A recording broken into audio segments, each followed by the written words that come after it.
Bueno, vamos a abrir nuestras Biblias. Hoy tenemos un mensaje que para mí es fascinante, Segunda de Pedro, capítulo 3. Y fascinante porque tiene que ver con el retorno de Cristo. La serie que estamos viendo es Una gloriosa victoria. Y el título de la predicación de esta mañana es Victoria en nuestra manera de vivir. Victoria en nuestra manera de vivir. Voy a leer desde el capítulo 3 de Segunda de Pedro, verso 11, aunque vamos a trabajar un poquito con la carta y con el capítulo, pero a lo menos para tener un poco de sintonía con lo que dice este gran hombre de Dios. Capítulo 3, verso 11 de Segunda de Pedro dice: puesto que todas estas cosas han de ser deshechas, ¿cómo no debéis vosotros andar en santa y piadosa manera de vivir, esperando y apresurándoos para la venida del día de Dios, en el cual los cielos encendiéndose serán deshechos y los elementos siendo quemados se fundirán? Pero nosotros esperamos, según sus promesas, cielos nuevos y tierra nueva en los cuales mora la justicia. Vamos a orar. Padre, te damos infinitas gracias por tu santa palabra. Gracias porque nos habla de la salvación, gracias porque nos habla de la comunión y nos habla también, Señor, del futuro, ese futuro glorioso cuando Cristo venga por nosotros. Ayúdanos, mientras tanto, a vivir una vida de victoria, porque te lo pedimos en el nombre de Cristo Jesús. Amén. Déjeme empezar con una preguntita para todos, no para que me la respondan, sino para que piensen. Si el Señor Jesucristo viniese en este preciso instante, ahora, en este minuto, en estos segundos, ¿cómo lo encuentra usted? ¿En qué condiciones lo va a encontrar? Ahora, ¿estamos preparados? Deberíamos estar preparados, pero el asunto va más allá. ¿Lo estoy? Eso es para reflexionar. Si el Señor viniese ahora, mi corazón, mi vida, y no solamente lo que creo, sino cómo vivo lo que creo, cómo me agarra, ¿me pilla el Señor en faltas o estando en una condición correcta delante de Él? Noten que por el versículo 14 del capítulo 3 de Pedro, colegimos que este hombre estaba preocupado por el asunto de cómo nosotros nos conducimos. Otra vez, verso 14 dice: por lo cual, oh amados, estando en espera de estas cosas, procurad con diligencia ser hallados por Él, en otras palabras, Jesucristo en su segunda venida, sin mancha e irreprensibles, en paz. Así que Pedro, antes de escribir la carta, lo que yo saco de esto es que estaba pensando, bueno, ¿cómo se está conduciendo la iglesia? Y sin duda que sabía de algunas cositas, ¿no? Porque si no, no hay necesidad de exhortar y orientarlos. Si están todo bien, ¿qué se puede decir? Lo que puede decir, muchachos, van bien, sigan así. Pero Pedro nota algunas cosas y entonces le escribe a la iglesia para poder reencauzarla y que tengan en cuenta que tenemos que vivir en una forma consecuente con la realidad de la vida que nos ha dado el Señor Jesucristo.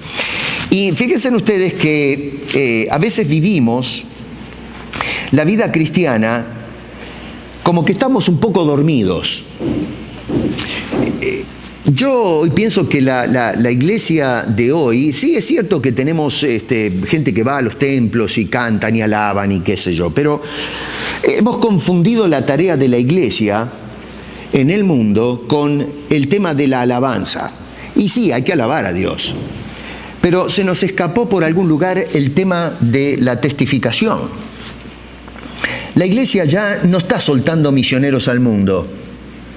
La iglesia no está testificando como antes de Cristo. ¿Cuándo fue la última vez que usted le habló a alguien de Cristo? Esto no es un juicio, simplemente planteo una realidad. Si preguntáramos a todos los cristianos hoy, acá en la ciudad de Toronto, ¿cuándo fue la última vez que usted habló de Cristo a alguien? Y bueno, algunas manos se levantan, pero la verdad de las cosas es que todos deberíamos decir: oh, yo hablé con alguien de Cristo. Pero eso no es lo que encontramos. Y esto es un contraste con lo que comenzó en el primer siglo, cuando, ¿se acuerdan la persecución del apóstol Pablo en el libro de Hechos? Cuando dice que corría a toda la gente y salían disparados, pero dice que no se les escapaba a nadie.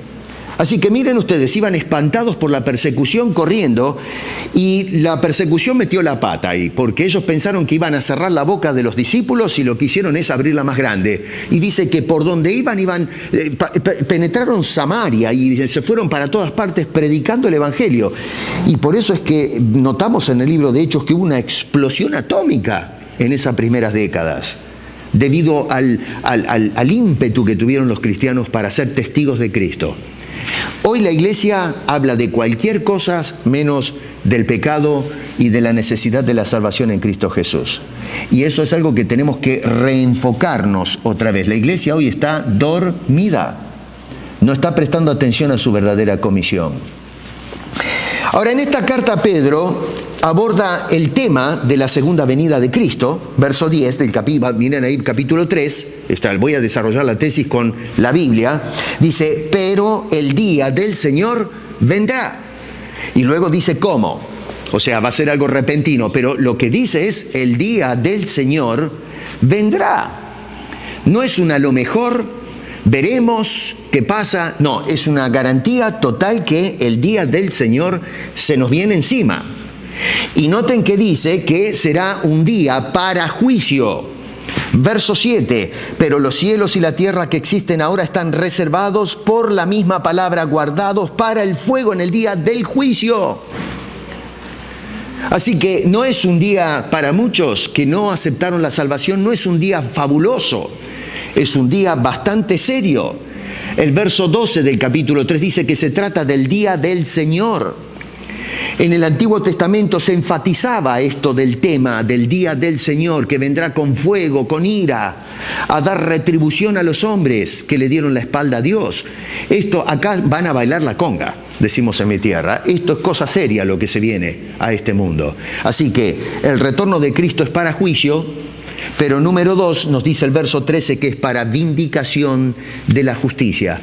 Dice Pedro, pero nosotros esperamos, según sus promesas, cielos nuevos y tierra nueva en los cuales mora la justicia. Así que para los que no conocen a Cristo, hermanos queridos, acá lo que tenemos es un llamado urgente y desesperado de prestar atención, un llamado de alerta. Las cosas no están bien en este mundo y no están bien en cuanto a Dios se refiere. Así que la Escritura, y en este caso Pedro, lo que está es llamando a la sociedad y nos llama a nosotros a ser conscientes de esto, que el mundo está en problemas. Yo a veces me sorprendo cómo la sociedad se ha ido construyendo con una despreocupación total por las cosas espirituales y el destino eterno. Hace unos años atrás había más conciencia de las cosas espirituales, pero hoy el ateísmo y esta frivolidad por las cosas de Dios ha ido creciendo. Inclusive hasta dentro del pueblo de Dios se ve cierta frivolidad, se ve cierto cinismo, y estamos fundando esperanzas que de alguna manera Dios va a salvar esta tierra. Y cuando digo salvar esta tierra es de todo lo que hemos hecho a través de los egos, ¿no? de los tiempos, de construir nuestro sistema filosófico que está representado en las construcciones y todo lo demás, que todo eso Dios lo va a borrar, va a hacer borrón y cuenta nueva. Pero nosotros estamos creídos que no va a suceder eso. Y tal es así que hoy en la predicación contemporánea le dicen a los creyentes que echen raíces en esta vida, que se planten acá porque acá es donde está la bendición, acá es donde está el asunto. No, lo que nos está diciendo es que hay un mensaje urgente que tenemos que predicar a los hombres que no conocen a Cristo Jesús. Y luego para los creyentes es un llamado entonces a la constancia y a estar preparados para cuando el Señor Jesucristo venga. Por eso hice la pregunta, ¿estás preparado? ¿Cómo te agarra Jesús si vuelve en este momento? Así que Pedro lo que quiere es una iglesia bien condicionada, una iglesia preparada para que cuando el Señor Jesucristo venga no nos llevemos una sorpresa y nos agarres con las manos en la masa, dicen algunos, ¿no es cierto? En el lugar equivocado o haciendo las cosas equivocadas. Comienza en el capítulo 3, verso 1, diciendo la segunda carta que os escribo. Ya es la segunda vez que Pedro escribe acerca de este asunto. Y noten ustedes que dice que en esta segunda carta, igual que en la primera, dice, despierto vuestro limpio entendimiento. Pedro dice, ya es la segunda vez que les escribo a ustedes, y en las dos cartas lo que hice fue tratar de despertar vuestro limpio entendimiento. La palabra esa despertar es literal, la palabra esa en griego significa despertar a una persona que está dormida. Y obviamente acá no está, Pedro no es el despertador que levanta todas las mañanas a los cristianos. Se está hablando de nuestra condición espiritual, nuestra manera de pensar. Dice este hombre, les estoy despertando. Y esto lo pone a pensar uno, porque digo, ¿qué escuchaba Pedro de estos creyentes para que él tenga que escribir 2 veces para poder despertarlos? La iglesia se duerme, ¿saben? Los cristianos nos dormimos. Los cristianos tenemos estos sube y bajas, donde nos entusiasmamos por un momento, en la vida de victoria, que deberíamos gritar todo el tiempo, somos más que vencedores, pero resulta que en la realidad ese es el ideal. Pero cuando planteamos la realidad más allá del ideal, nos damos cuenta que los cristianos no andamos como más que vencedores, sino que fluctuamos. Un día estamos entusiasmados, somos unos toros que no nos para nadie. Pero después, como decíamos el otro día, ¿no es cierto?, se levanta una tormenta y chao, nos desinflamos. Y a veces nos queremos bajar del bote, ya no queremos saber más nada.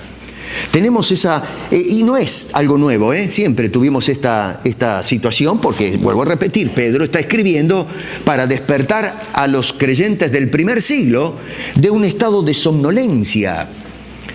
La iglesia de hoy yo la veo que está narcotizada. Es una iglesia que está drogada con cosas o hábitos que se han metido dentro y no tenemos preocupación por el estado de cosas que se está viviendo dentro y fuera de la iglesia. La iglesia no testifica porque está narcotizada. Está bajo los efectos de un embrujo contemporáneo, el posmodernismo, el paganismo, el secularismo y una cantidad de cosas que se han metido dentro de la iglesia, en la doctrina, en la conducta, en la manera en que alabamos a Dios, la música, qué sé yo, un montón de cosas. Hoy los libros que más se venden son hoy los motivacionales dentro del campo evangélico. Escribe un mequetrefe por ahí, el Espíritu de Dios, buenos días Espíritu Santo. Y empieza a desvariar, ¿no es cierto? Y la gente se compra esos libros. Un libro que tiene, qué sé yo, 30 páginas, porque si tiene 40 ya es mucho, no lo queremos leer. Y entonces la gente se alimenta de leche nada más, no queremos comer sólido, y encima esa leche está podrida porque tenemos una doctrina en esos libros que son pero catastróficas. Y bueno, estamos drogados con ese tipo de enseñanza, y es por eso que tenemos un cristianismo dormido, porque si consumimos una droga que duerme la mente, el pensamiento, en lugar de despertarla, bueno, nuestra conducta va a ser una conducta dormida, vamos a andar todos desgastados, vamos a vivir una vida de fluctuaciones. Entonces Pedro dice, estoy escribiéndoles por segunda vez para llamarles la atención, para despertarlos de ese sueño. Y noten que lo que despierta es el entendimiento de la iglesia, la cabeza, de poner a funcionar nuestra cabeza. El apóstol Pablo, cuando escribe acerca de la condición natural del hombre, nos dice en la carta a los Efesios, que en el capítulo 4, dice, os ruego que no andéis como los otros gentiles que andan en la vanidad de su mente, teniendo, yo se los digo de memoria, pero está en el capítulo 4, versos 17 y 18, teniendo el entendimiento entenebrecido. ¿Lo ven allí? Cuando este hombre describe la sociedad, Pablo estudió cómo anda la gente. No quiere decir que no tienen entendimiento, sí que tienen. Pero, a ver, hemos llegado a descubrir los misterios del átomo y cosas más pequeñas todavía. Así que la mente del hombre es extraordinaria. Pero en cuanto a las cosas espirituales, es un tarugo.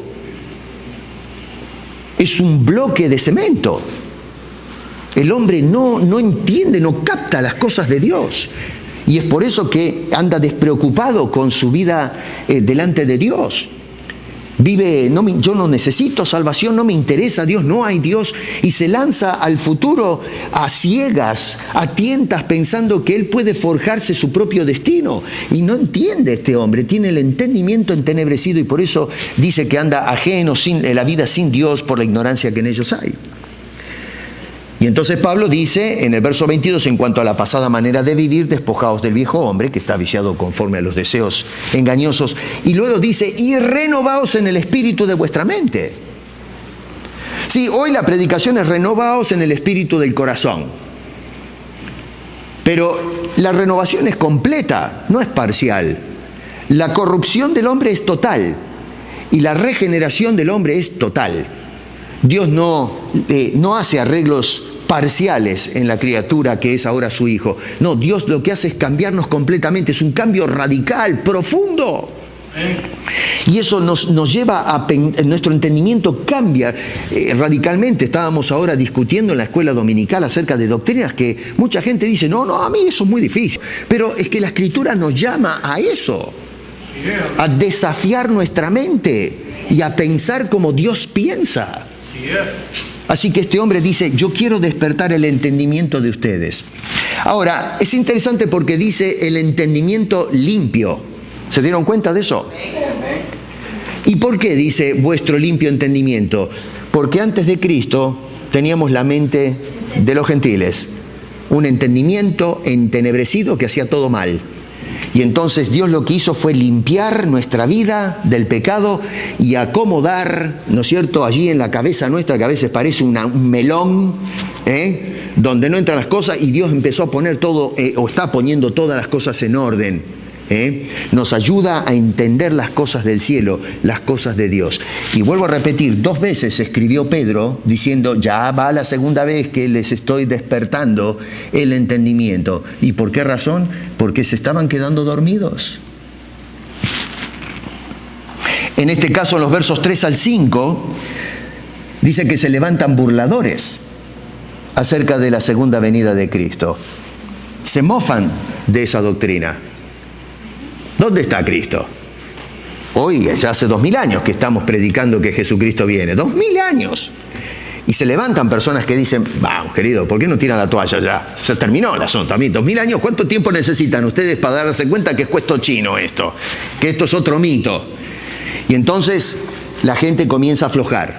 Sin embargo, la Escritura nos dice que, no nos dice cuándo, pero nos dice que seguro el retorno de Cristo Jesús. Y lamentablemente, debido a que ese retorno de Cristo pareciera que nunca va a suceder o que se está dilatando demasiado, la tendencia entonces es a relajarnos, a aflojarnos, a quedarnos dormidos. ¿Se dan cuenta? Entonces, ahí es donde tenemos que ponernos a trabajar la iglesia, no solamente esta iglesia local, sino toda la iglesia de Cristo en este siglo XXI. Tenemos que, en fin, ser despertados, debo decir correctamente, por el Espíritu de Dios. Ahora, noten que dice también que nos despierta nuestro entendimiento con exhortación. Tomen nota porque ahora van a ver por qué les estoy puntualizando estas cosas. La palabra exhortación confunde un poco, está bien, pero en realidad en el original la palabra ideal sería recordatorio.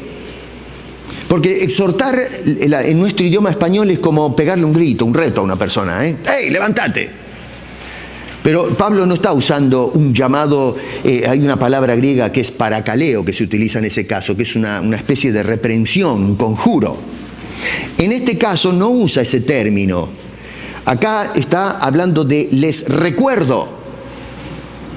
Eso quiere decir que hay una tendencia al olvido que va otra vez, congenia con lo que dice, los estoy despertando. Así que dice, les despierto el el limpio entendimiento, con un recordatorio. Eso quiere decir que lo único que tienen que hacer es revisar lo que ya les dijo. No es que les está enseñando algo que no sabían. Dice, está tocando la puerta diciendo, muchachos, acuérdense que yo ya les dije esto. La palabra griega es importante allí. Les estoy recordando cosas que este hombre ya les había enseñado. Y para aquellos que después quieran estudiar, si se van a la primera carta de Pedro, ahora no lo vamos a mirar porque no nos desborda el tiempo, pero en el capítulo 1, versos 7 al 11, Jesucristo tocó en esa carta esto que está abordando acá. En el capítulo 4, verso 5 en adelante, también toca este tema, y lo vuelve a hacer en el capítulo 5, verso 4 al 10. Dejo eso cita para que después, si ven el video, vayan a casa y lean esto y van a ver cómo habla de la segunda venida de Cristo y cómo espera que entonces la iglesia espere ese retorno de Cristo. ¿En qué conducta? Por eso Pablo dice acá, muchachos, a ver, yo ya les escribí en la primera carta. ¿Se acuerdan de esto? Bueno, ahora les vuelvo a recordar con esta segunda carta lo que ya les dije al principio. Así que ya no es enseñanza, sino que es un recordar lo que les había remitido la vez anterior. Ahora, no solamente les recuerda acerca del retorno de Cristo, sino que les recuerda la forma en que se deben conducir mientras esperan ese retorno de Cristo. Hay veces que nosotros hablamos y predicamos acerca de Cristo viene, y el pueblo grita amén. Pero ¿y cómo estás viviendo? ¿Tu vida es consecuente con esa realidad? Porque si estoy convencido de una vida victoriosa y que Cristo viene por mí, bueno, voy a conducirme ahora de acuerdo a esa realidad, a esa creencia, a ese entendimiento de esta doctrina, para que cuando el Señor aparezca así nomás, ¡puf!, me encuentre metido en sus negocios y pueda escuchar aquellas hermosas palabras, ¿no? Cuando dice, buen siervo fiel, te pesqué, en lo poco fuiste fiel, te voy a poner en lo mucho. Así que Pedro hace ese llamado. Y en esta carta entonces les recuerda las siguientes cosas. 3 capítulos, 3 temas que tienen que ver con eso. Número 1, capítulo 1, les recuerda a cultivar el carácter cristiano. Fíjense, capítulo 1, esto lo voy a pasar, una síntesis, me quiero concentrar en unas cositas en el capítulo 3, pero les estoy dando el trasfondo, el contexto. Dice, les recuerdo por segunda vez que cultiven, que trabajen en desarrollar una vida cristiana consecuente con la realidad de lo que somos y lo que esperamos. Dice el verso 5, vosotros, capítulo 1, vosotros también, poniendo toda diligencia por esto mismo, añadid a vuestra fe virtud. Noten que nosotros nos quedamos frenados en la fe. Hablamos de la fe, practicamos la fe, cantamos a la fe. Hay que tener fe, hermano, fe acá, fe allá, fe que mueve montaña, y eso es todo. Y Pedro parece que tenía la tendencia la gente de quedarse enfrascada en el tema de la fe y dice, no, hay más. Dice, añadan, vayan en progreso, a la fe virtud y a la virtud conocimiento. Y por favor subraya eso porque ahora van a ver por qué es importante eso que está diciendo. Porque va a terminar la carta con esto. Dice conocimiento, dice al conocimiento dominio propio. Hoy, por cierto, lo que menos hay en la iglesia es conocimiento. Tenemos una iglesia ignorante de la palabra de Dios, analfabeta de las doctrinas bíblicas. Se predica y se enseña cualquier cosa y se cree cualquier cosa, porque no estamos educados en la Biblia. Este hombre dice, metan conocimiento en la lista. Al dominio propio, paciencia. Dominio propio, si hay para hablar, yo estoy corriendo acá, pero acá es para hacer una serie completa solamente en esos versículos. Paciencia, a la paciencia piedad, a la piedad afecto fraternal o amor cristiano entre nosotros, y al afecto fraternal amor. Ahora, digo yo, ¿y para qué todo este asunto? ¿Por qué tenemos que hacer esto? Dice Pedro, porque, verso 8, si estas cosas están en vosotros y abundan, no os dejarán estar ociosos ni sin frutos en cuanto al conocimiento de nuestro Señor Jesucristo. Hermano querido, ¿por qué está durmiendo la iglesia? Porque esto no está haciendo lo que dice Pedro acá. ¿Se dan cuenta la lógica? porque realmente no estamos ocupados en alimentar este carácter cristiano. Y noten ustedes qué interesante la insistencia de este hombre, porque en el verso 13 del capítulo 1 dice: pues tengo por justo, en tanto que estoy en este cuerpo, el despertaros con amonestación. Y déjame decirte que esa frase que traducen ahí al español es exactamente la misma que aparece en el capítulo 3, verso 1. O sea que lo que leímos en el capítulo 3, verso 1, es un eco de lo que introduce en la carta. Dice: yo los estoy despertando. Y va a repetir eso en el capítulo 3 para enfocarse en la venida de Cristo. Así que es urgente para este hombre despertar a la iglesia que practique estas cosas, que actúe, que se desenvuelva, invierta en esto. Y miren la urgencia que tiene Pedro en el asunto, que en el verso 15 hace planes para cuando él ya no esté presente. Con diligencia, que después de mi partida vosotros podáis en todo momento tener memoria de estas cosas. ¿Qué me cuentan? Pedro, antes de partir de este mundo, ya parece que tiene sospecha, ¿no?, que se llegó al final de la carrera, y dice: yo me voy a romper el lomo acá, pero yo tengo que apuntalar las cosas, porque está preocupado quién va a venir después, y que la gente tiene la tendencia a dormirse. Así que dice: yo voy a dejar todo arreglado, con la ayuda de Dios, ahí voy a dejar todo bien para que ustedes puedan seguir siendo recordados. Y por eso tenemos la carta de Pedro hoy, después de 2000 años. Esto es la preparación que hizo Pedro. Cumplió su palabra. Y Pedro todavía nos está hablando, que en definitiva es Dios, ¿no? Porque dice que los hombres de Dios hablaron inspirados por el Espíritu Santo. Toma nota de lo que te dice Pedro, desde hace 2000 años atrás. No solamente nos llama a cultivar, ¿no es cierto?, el carácter cristiano, pero nos recuerda también el condenar a los falsos maestros. La iglesia de hoy no hace este trabajo, no lo hace. Nosotros aplaudimos a los falsos maestros. Eso está todo el capítulo 2, esa porción, el centro, el corazón de la carta lo dedicó a la falsa doctrina, a la falsa enseñanza. Si esto no fuese algo importante para la iglesia, no hubiese gastado tiempo Pedro, todo un capítulo entero, en esa carta que es de 3 capítulos nada más, y mete en el sándwich, ¿no es cierto?, adentro. La sustancia es la falsa enseñanza. No le damos bolilla a este tema nosotros, de mirar por los falsos maestros y sacarlos corriendo de la iglesia. No, les pagamos el sueldo, les compramos aviones, les compramos mansiones, nos despojamos y mantenemos esa lacra. Mira lo que dice el capítulo 2. Pero hubo también, verso 1, falsos profetas, nos lleva al pasado y dice: hubo gente terrible. ¿Cómo habrá entre vosotros falsos maestros? O sea, así como sucedió en el pasado, atenti muchachos, porque va a pasar lo mismo en nuestro tiempo. Y dice que introducirán encubiertamente, en secreto, en forma furtiva, herejías destructoras. Ninguna herejía edifica o construye, destruye la iglesia. A ver, ¿ustedes piensan realmente que una iglesia que tiene 5.000 miembros y en donde se predica una herejía, eso es una iglesia sólida? Es un club de 5.000 personas, pero no es una iglesia de Cristo. Nosotros miramos los números o las estadísticas y no la calidad del pueblo de Dios. La gente dice: acá hay 3 cristianos. No voy. En Bradford tenemos un lindo grupo ahora de personas que se reúnen los martes. Uno puede llegar y decir: son 10. Pero yo estoy buscando una iglesia de 500 personas, no me gusta.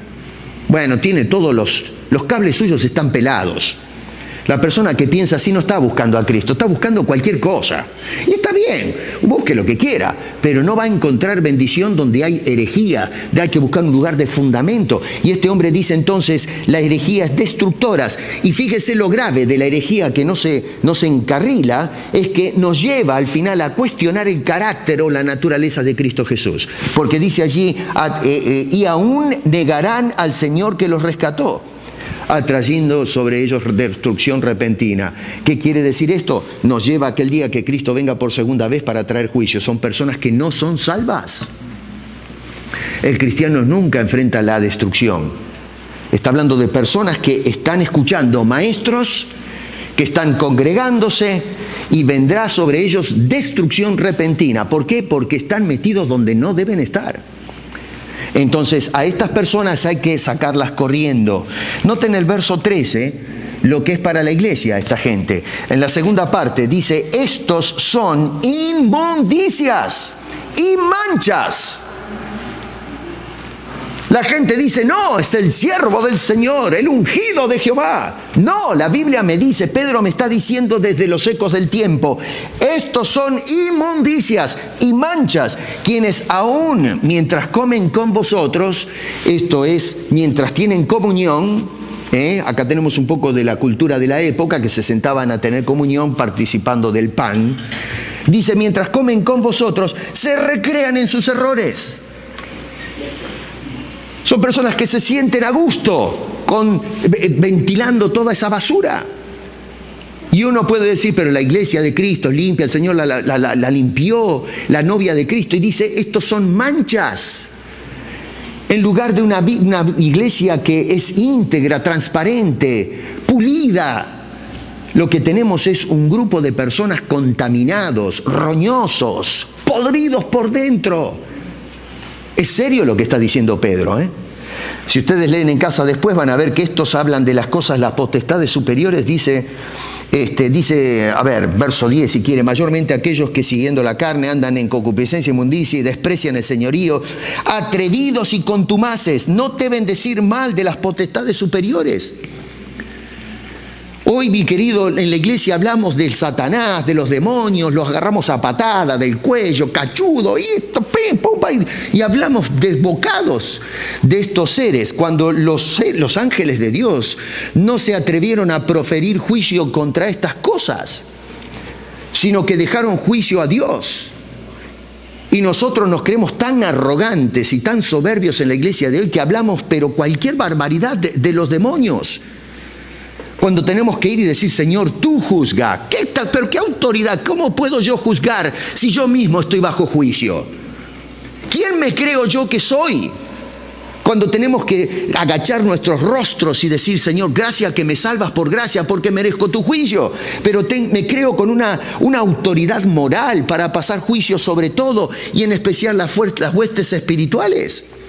No quiere decir que tengo que ir del brazo con ellas, no, hay que dispararle a eso. Pero el lenguaje que usamos hoy, desbocado, que pretende entender de lo que habla y que es pura ignorancia. Y dice este hombre, miren ustedes cómo le revuelve las fibras a Pedro. Dice, mientras que los ángeles que son mayores en fuerza y potencia no pronuncian juicio de maldición contra ellos delante del Señor. Pero estas personas hablan mal de cosas que no entienden. Y mira hasta dónde llega Pedro. Dice, como animales irracionales, brutos, animales que no piensan. No personas, pero dice, son animales que no piensan. Mi querido, ¿se acuerdan la historia de Balaam? Un bruto burro, le dijo a Balaam, che, mi querido, cuidado, hay un ángel ahí que te va a sacar la cabeza.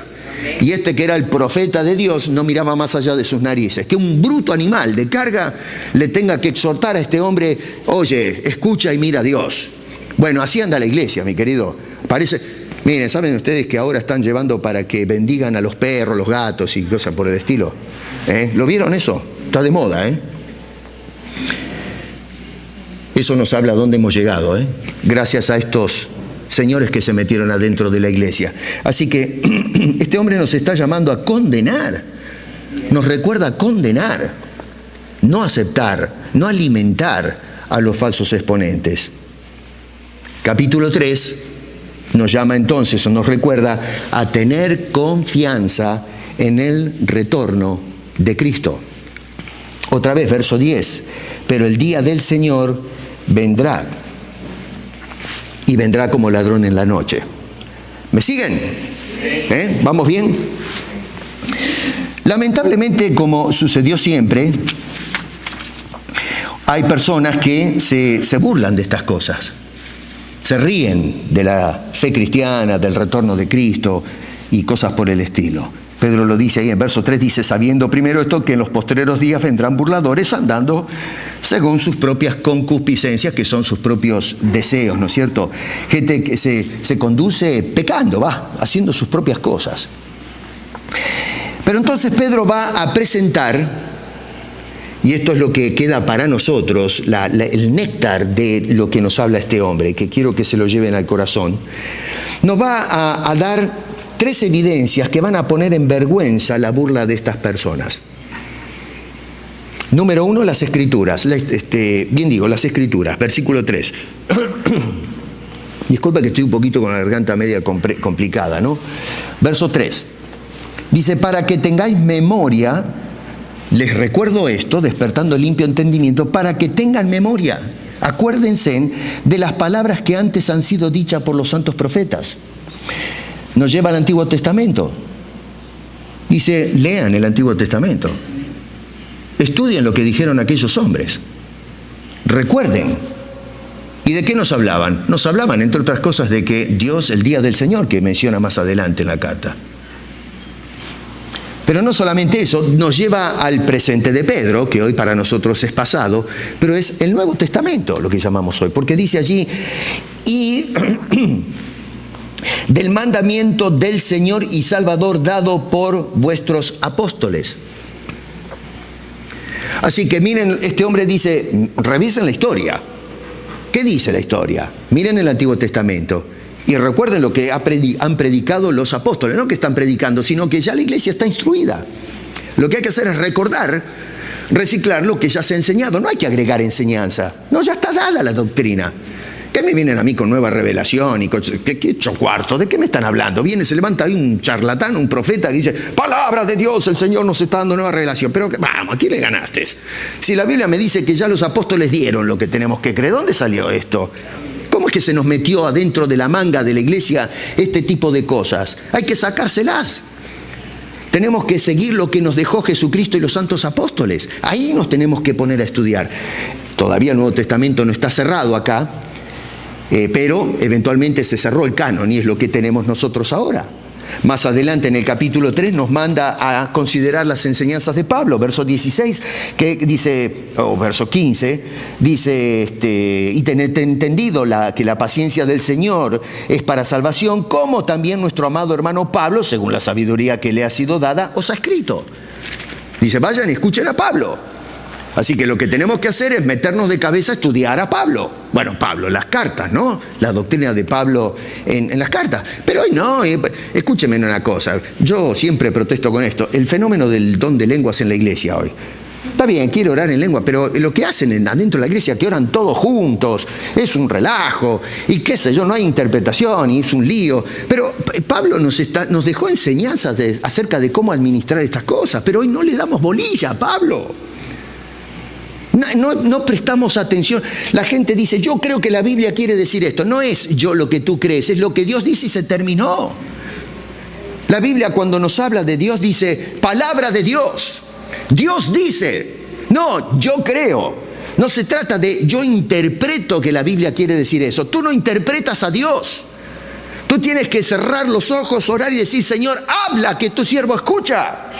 Y lo que tengo que transmitir es lo que está en total acuerdo con la palabra de Dios, no lo que yo creo por la pericia mental o exegética que es lo que quiere decir la Biblia, acomodando, ¿no es cierto?, las cosas espirituales en algo que caiga bien para mi oído curioso de escuchar cosas. No, Señor, la interpretación no es tuya. Tú tienes que escuchar lo que dice Dios. Dios no es un Dios ambivalente. Tenemos que tener cuidado. Bueno, entonces tenemos el recordatorio acá de las Escrituras. Vuelvo a insistir, dentro del contexto nos lleva otra vez al apóstol Pablo. Número 2, nos lleva a tomar nota de la historia. Dice, recuerden la historia, no solamente lo que dice la Biblia. Versos 5 y 7 dice, o 5 al 7. Estos, otra vez los que se burlan, estamos en el capítulo 13, ignoran y lo hacen voluntariamente. Acá no hay asunto de que, no, pero es que yo no sabía, metí la pata, no la di. Voluntariamente, dice que en el tiempo antiguo fueron hechos por la palabra de Dios los cielos y también la tierra, que proviene del agua y por el agua subsiste. Ok, Pedro, ¿para qué me decís esto? Bueno, por lo cual el mundo de entonces pereció anegado en agua, y ahí es donde nos lleva. Pedro mete la creación por la palabra de Dios, todo tiene relación con el agua. Muchos dicen, no creo en el diluvio. ¿A dónde se fue toda el agua del diluvio? ¿Usted agarró un mapa? Bueno, abra el mapa, por favor, y mire, porque si usted mira un mapa, ahí va a encontrar el agua. No salió a ningún lado, está ahí, la tienen en sus propias narices, tiene toda el agua que vino del diluvio. El que quiere ver, tiene para ver. El que no quiere ver, y bueno, por más que le muestren ustedes el agua, por eso le llaman a la Tierra el planeta azul. ¿Por qué será que le llaman el planeta azul? Y no sé, qué sé yo, pero en el diluvio no creo. Y bueno, viejo, ¿qué querés? Entonces dice que estos burladores no entienden que todo esto terminó en juicio. Dice, por lo cual el mundo de entonces pereció anegado en agua. Y eso apunta al diluvio. Ahora, ¿por qué Pedro recuerda aquel gran juicio universal? Bueno, porque se viene otro. Verso 7 dice, pero los cielos y la tierra que existen ahora, la etapa postdiluviana, dice, están reservados por la palabra, la misma palabra que creó las cosas, ahora sostiene las cosas, guardados para el fuego en el día del juicio y de la perdición de los hombres impíos.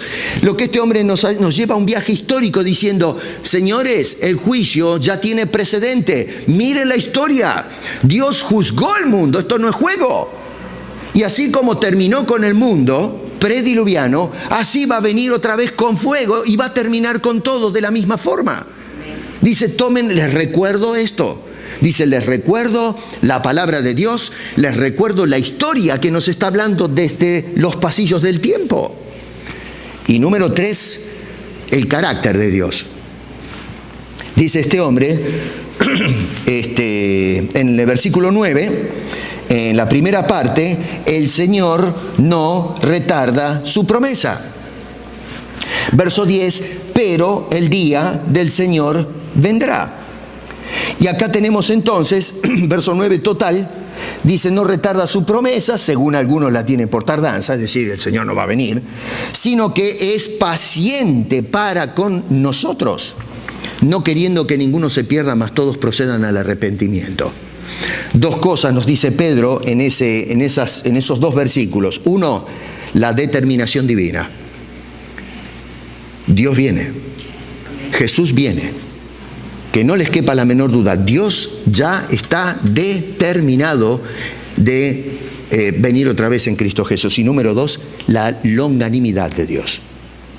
Determinación y longanimidad. Longanimidad digo porque ahí traducen la palabra paciencia, que es macrotumía en el original, que quiere decir esa actitud, esa virtud de soportar con paciencia por largos periodos de tiempo. Y miren si nos aguanta el Señor, que tenga que aguantar la soberbia del burlador que dice, no me hagas reír, Dios, vos vas a venir. Por favor, que no me vengan con cuento de hadas, con esas cosas místicas, esas fantasías. Y Dios tiene que aguantar.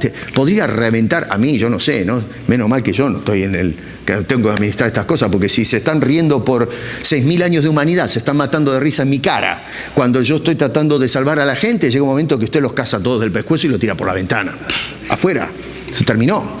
Y Dios tiene que aguantar, y aguantó hasta el colmo, viendo cómo nosotros vituperamos, despreciamos, escupimos el rostro de su Hijo bendito y lo clavamos en un madero y seguimos escupiendo y repudiando al bendito Hijo de Dios. Y este hombre dice, otra evidencia que tenemos, que les recuerdo, es el carácter de Dios. Que Dios está determinado, pero te está aguantando. Te está aguantando para que puedas al fin escuchar su santo y bendito evangelio. Claro, algunos argumentan que el tiempo pasa y que no vemos que se cumplan las cosas, ¿no? Pero entonces Pedro le va a decir en el verso 8, muchachos, ustedes no tienen que medir el tiempo como de Dios como el nuestro. Yo siempre digo que me llama la atención cuando Einstein vino con su teoría de la relatividad, y hoy llegamos a aceptar la relatividad del tiempo, que es una enseñanza cosmológica nueva. Que un hombre, un pescador de hace 2000 años atrás haya descrito la relatividad del tiempo es algo extraordinario. Eso tiene que venir de Dios. Porque ¿cómo podía saber este hombre algo que ameritaba en el tiempo que aparezca un tal Albert Einstein, que salga con esta teoría y que ha revolucionado al mundo? Y todo lo construimos en torno a esa teoría de la relatividad. Y este hombre dice en el verso 8, amados, no ignoréis esto. Recuerden esto también, que para el Señor un día es como 1000 años y 1000 años como un día. Sí, con Dios no es el reloj y el calendario nuestro. Para nosotros 2000 años es una barbaridad. Para Dios no es nada. Dios está fuera del tiempo. ¿Se dan cuenta? Dios es atemporal. Para Él todo sucede, desde la creación hasta el final. Yo no sé cómo es esto, pero Dios lo tiene como un presente, lo ve todo. Por eso es que cuando profetiza, acierta todo. Porque Él está viendo todo el cuadro ya hecho. Incluso el retorno de Cristo, en los 1000 años, todo lo que va a pasar, ya está, Dios ya lo está mirando. Nosotros ahora miramos, me miran a mí, ustedes, a este charlatán. Pero Dios ya miró todo lo que va a pasar en el futuro. ¿Qué sé yo? Eso es Dios. Por eso es que acierta, pero con precisión, todas las profecías. Porque para Él ya son ahora. Así que el tiempo para Dios no es como nosotros lo medimos. Y Pedro nos tira esa semilla, ¿no es cierto?, de concepto relativista que llegamos a más o menos a pellizcar ahora en el siglo XX y siglo XXI gracias a la teoría de la relatividad planteada por Albert Einstein. Eso es para los que quieren meterse en ese tema, ¿no es cierto? Los estudiantes, a lo mejor los jóvenes, escarben en eso. Ahora, mientras aguardamos el retorno de Cristo Jesús, Pedro tiene un interés, pero tremendamente particular, en cómo nos conducimos.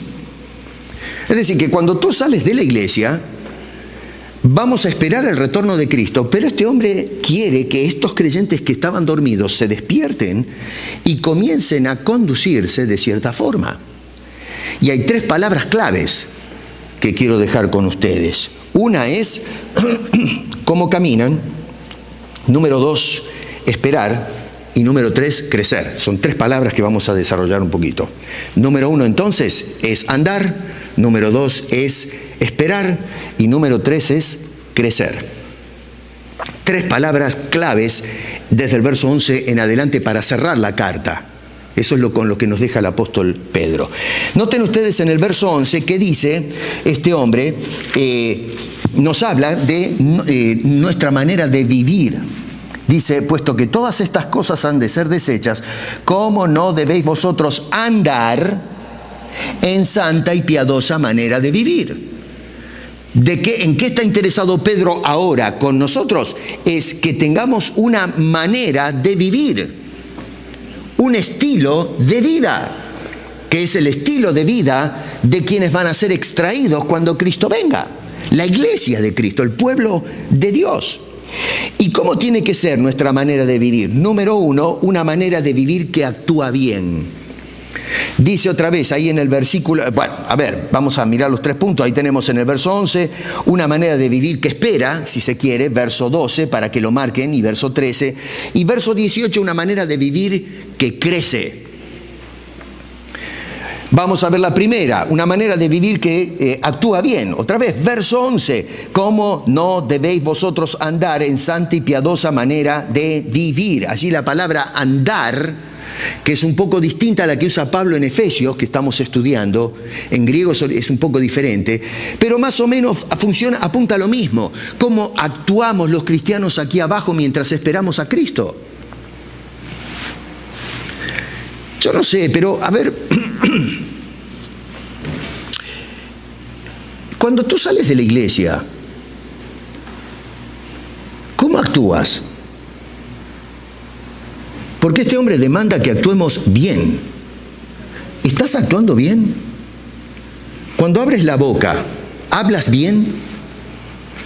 Cuando piensas, ¿piensas bien? Cuando oras a Dios, ¿oras bien? Cuando presentas el Evangelio, ¿lo presentas bien? Esto para nosotros hoy no le damos manija a este asunto. Pero Pedro nos está llamando a actuar como corresponde. Y observa bien que dice este hombre que la persona se debe conducir en santidad. ¿Qué quiere decir esto? Una persona apartada para Dios. La santidad es cuando algo está separado por Dios y para Dios.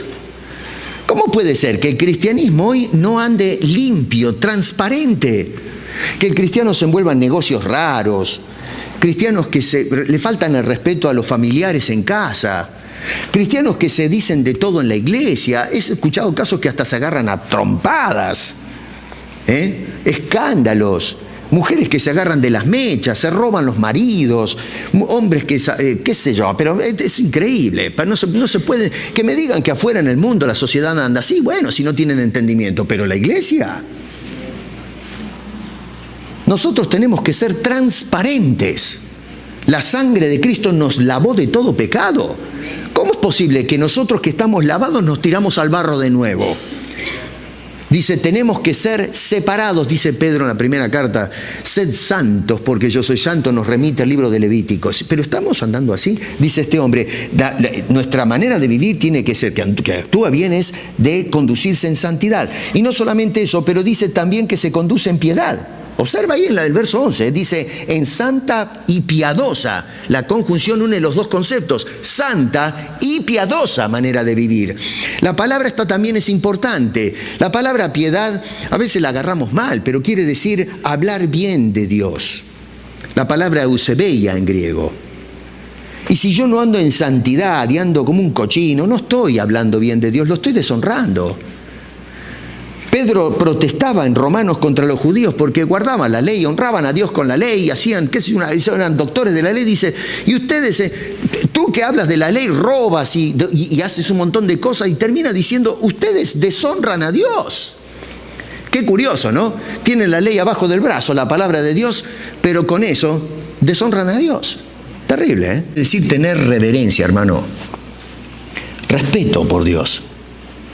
Si no tenemos respeto por la palabra de Dios, no respetamos a Dios. Si no tenemos respeto por la santidad de la conducta, no tenemos respeto por la santidad de Dios. Es cuento chino nuestro cristianismo. Todo es simplemente un asunto de confesión religiosa. Pero lo que Dios quiere son cristianos que muestran que son regenerados. Vamos a mostrar el fruto del Espíritu en nuestro caminar.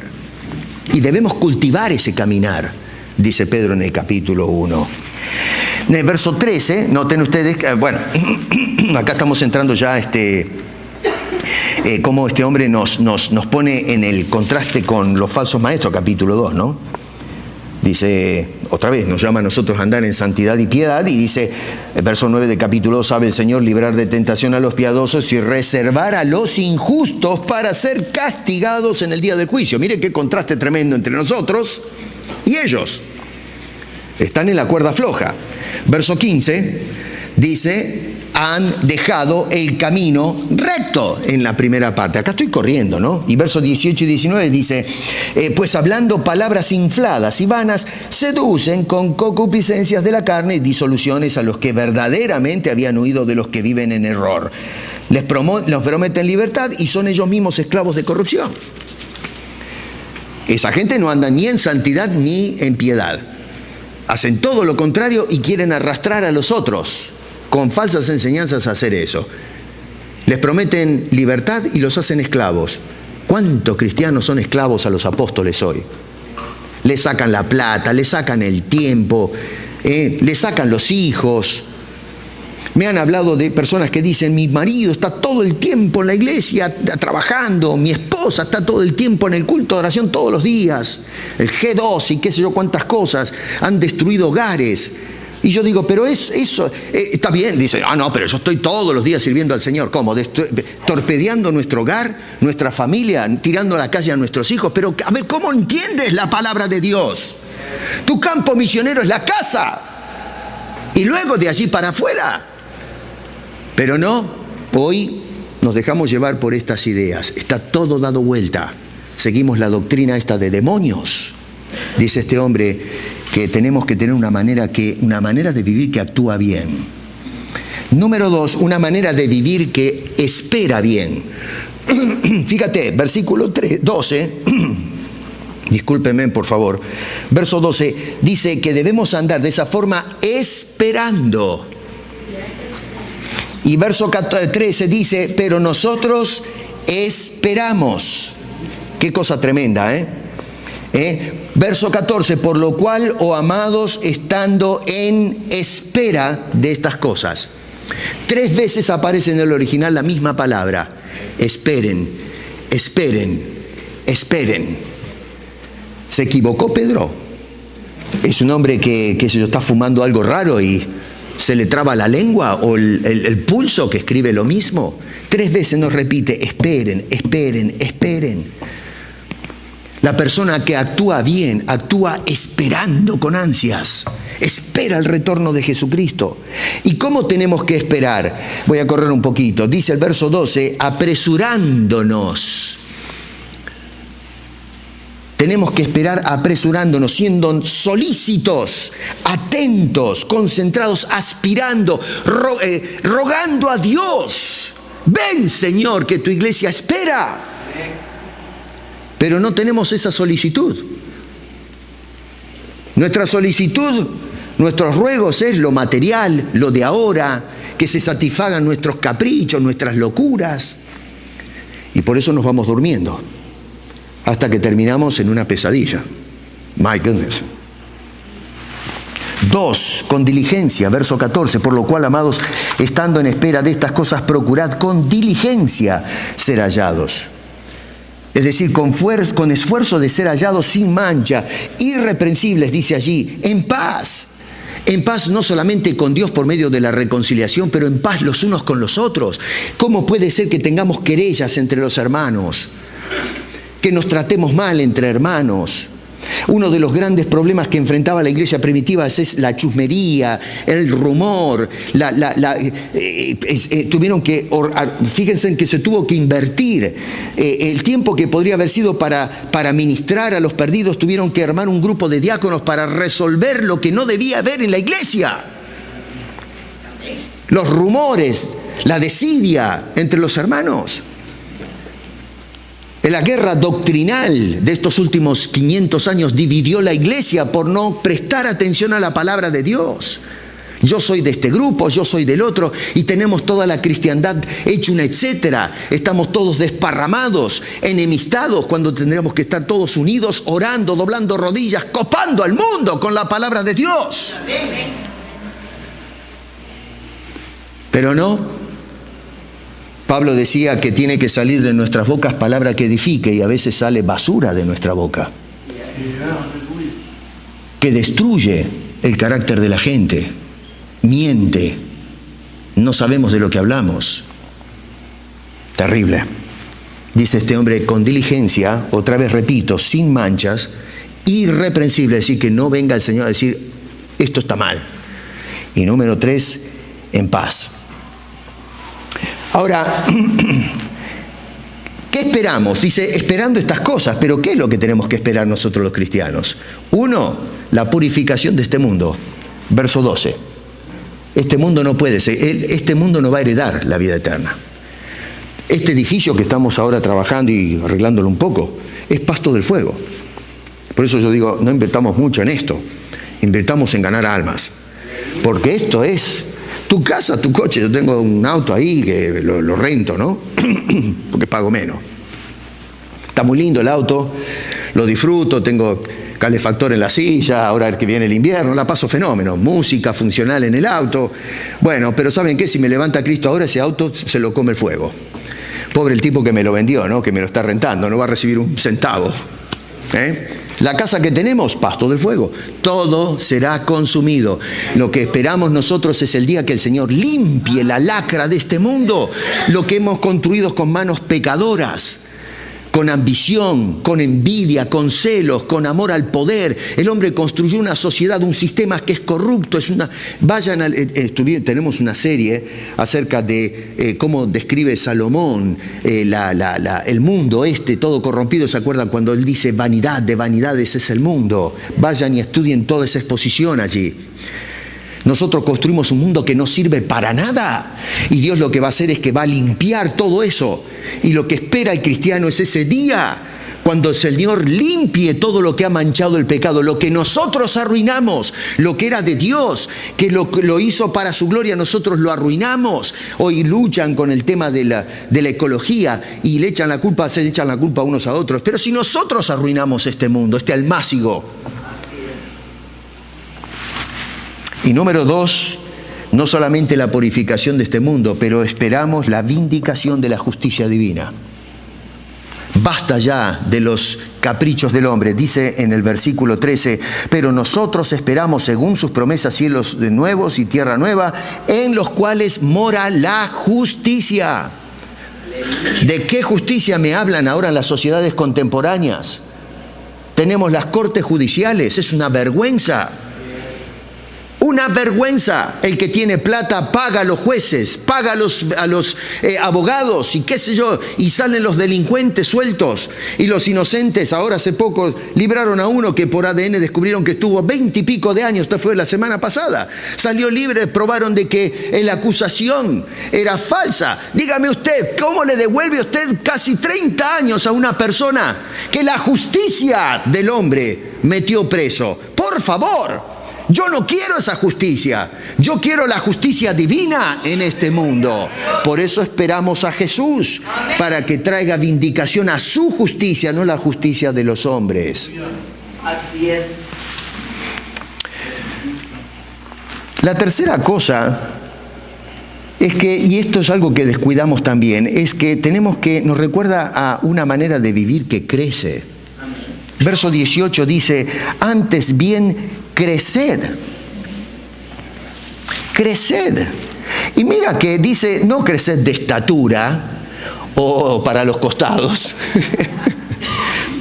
Comemos asados y vamos creciendo. Tenemos un problema en Norteamérica de crecimiento, pero del lado equivocado, ¿no? Pero dice este hombre, crecer espiritualmente. Dice, creced en la gracia y el conocimiento del Señor Jesucristo. Y si te acuerdas lo que dije al principio en el capítulo 1, acuérdense en que una de las virtudes que enlista Pedro en el capítulo ese es que añadamos a la virtud conocimiento. ¿Se acuerdan de eso o no? Se lo subrayé. Bueno, es importante que conozcamos más de las cosas de Dios. Y tenemos que conocerlas bien, porque algunos agarran las palabras de Pedro, y en este caso él cita a algunos que agarran las palabras de Pablo, verso 16, casi en todas sus epístolas, hablando en ellas de estas cosas, entre las cuales hay algunas difíciles de entender, pero hay que estudiarlas. Dice las cuales los indoctos, ¿quiénes son estos? Los que no conocen porque no estudian. No les interesa estudiar. Los indoctos e inconstantes o dormidos tuercen, como también las otras escrituras, para su propia perdición. Y eso es lo que pasa en la iglesia de hoy. Tenemos una iglesia poblada de indoctos, brutos, ignorantes, que son los maestros, los pastores, los apóstoles, los guías de la iglesia. Y por eso no entendemos nada de la Biblia, estamos todos confundidos. A veces vamos a una iglesia y decimos, pastor, a mí viene y me dice, pero pastor, a mí me enseñaron esto. Y yo digo, a ver, ¿qué le enseñaron? Y mire, pum, pum, pum, digo, pero esto es un desastre. ¿Pero cómo, pastor? Bueno, mire, déjeme que le muestre la Biblia. Y me ha pasado a mí, esto doy testimonio fiel de que es así. Pero, pastor, nunca me mostraron esto. Nunca vi esto. Estoy aprendiendo más ahora que en 10 años de estar metido en la iglesia. ¿Quién tiene la culpa de eso? Los maestros que no enseñan al pueblo, que no los meten en las escrituras. Este hombre dice, mientras esperamos a Cristo, invierte el tiempo para crecer espiritualmente, crecer en el conocimiento de las cosas de Dios. Prepárate en eso. Ven a la iglesia. Métete en los estudios bíblicos, no faltes a la escuela dominical, las células, pero el mayor tiempo que puedan invertir en estudiar, estudien, no busquen pavadas.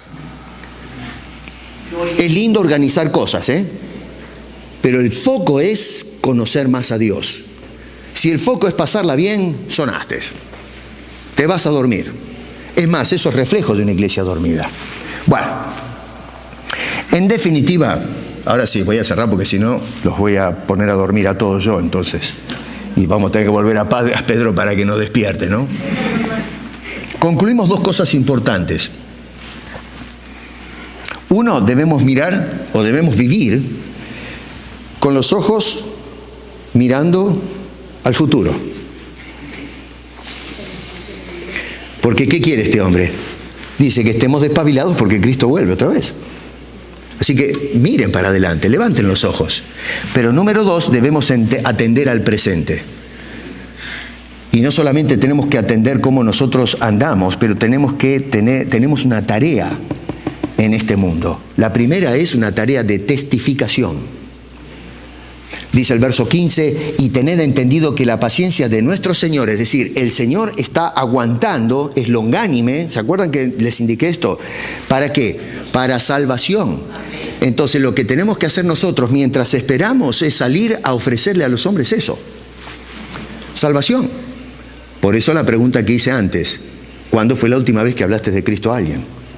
Así que nuestra tarea mientras esperamos es meternos seriamente. Hermano, por favor, escucha lo que nos dice Pedro. Olvídate de lo que yo te digo. Acá es Pedro, lo resucitamos y lo metemos acá para que nos hable a nosotros. Y Pedro nos llama a vivir una vida de testimonio. Y no solamente testimonio verbal, pero como vemos es cómo estás caminando, porque eso testifica de quién eres y cómo eres. Así que por favor, habla del Evangelio a tu vecino, a tu hermano, a tu amigo.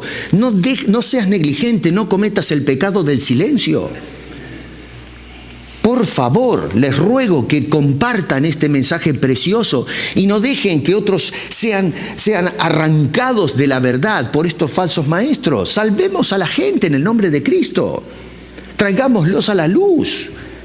No somos inocentes si dejamos que la gente se caiga al hoyo. Si ves un ciego que va caminando y se va a caer por un precipicio y tú le sacas foto y después te sacas el selfie, cuando el tipo se va a ir de narices al precipicio, pero eres una persona odiosa, terrible. Lo que debemos es agarrar del brazo a ese hombre y decir, pero ven para acá que te caes. Gloria a Dios. No dejes que la gente se vaya al infierno sin haber escuchado de Cristo, por favor. Y número 2, no solamente la testificación, pero dice el versículo 18, la edificación. Testificación y edificación. Porque cuando habla de crecer, a eso apunta, que seamos edificados mediante el estudio constante de ser un cristiano más maduro. Cuando Dios me dice, así quiero que camines, así quiero que respires, así quiero que sientas, así quiero que actúes. Y entonces vamos haciendo la voluntad de Dios para nuestras vidas. Entonces, mi querido hermano, vemos que nosotros somos más que vencedores, porque Dios nos permite que podamos vivir en esa forma y que podamos esperar con toda seguridad el retorno de Cristo, que va a venir al fin para llevarnos a casa y estar eternamente con Él. Mientras esperamos, tenemos una tarea. Empieza con nosotros y luego con los otros. No te olvides de eso. Con Cristo somos más que vencedores. Vamos a orar. Padre Celestial, te damos muchas gracias por tu palabra. Ayúdanos a apropiarnos de estas cosas que nos aconsejó aquel hombre. Perdona si patinamos en algunas cosas.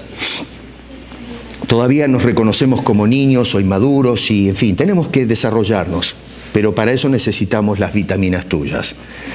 Así que, por favor, que tu Espíritu Santo obre en nuestras vidas, produzca fruto, y que te lleven gloria a ti, Señor, y no a nosotros. Ayúdanos, te estamos esperando. Queremos que vengas para que arregles todo este desorden que hay. Pero mientras esperamos, por favor, Señor, ayúdanos a caminar bien y a ser fieles testigos tuyos, porque con Cristo somos más que vencedores. Gracias, Señor, en el nombre de Cristo Jesús. Amén.